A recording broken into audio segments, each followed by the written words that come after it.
हनुमान जी का समुद्र लंघन। जांबवान के वचन सुनकर श्री हनुमान जी परम प्रसन्न हुए और उन्होंने मानो समस्त ब्रह्मांड को कंपायमान करते हुए सिंहनाद किया।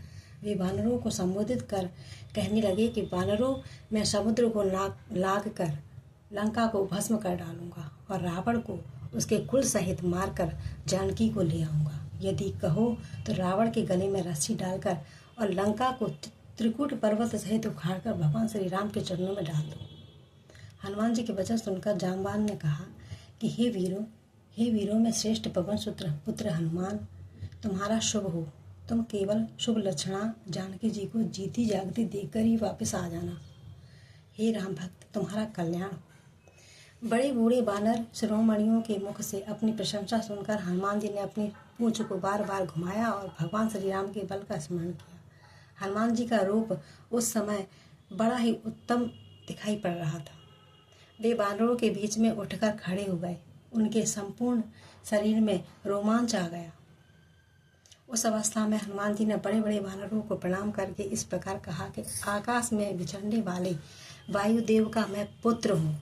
उनकी शक्ति की कोई सीमा नहीं है। उनका औरस पुत्र होने के कारण मेरे अंदर भी उनकी शक्ति है। अपनी भुजाओं के वेग से मैं समुद्र को विक्षुब्ध कर सकता हूँ। मुझे निश्चय जान पड़ता है कि मैं विदेह कुमारी जानकी का दर्शन करूँगा। अतः अब तुम लोग आनंद पूर्वक सारी चिंता छोड़कर खुशियाँ मनाओ। हनुमान जी की बातें सुनकर वानर सेनापति जांबवान को बड़ी प्रसन्नता हुई। वानरों का शोक जाता रहा।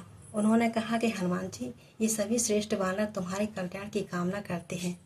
तुम्हें अपने व्यधुओं का सारा शोक नष्ट कर दिया।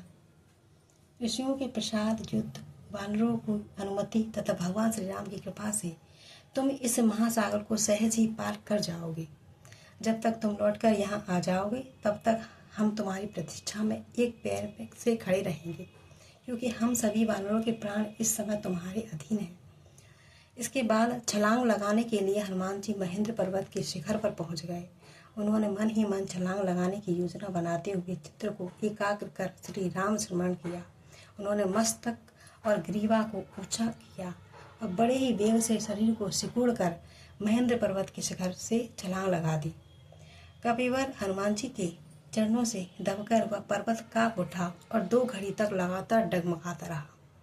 आकाश मार्ग से हनुमान जी ने वानरों से कहा कि वानरों, यदि मैं जनक नंदिनी सीता जी को नहीं देखूंगा तो इसी वेग से स्वर्ग में चला जाऊंगा।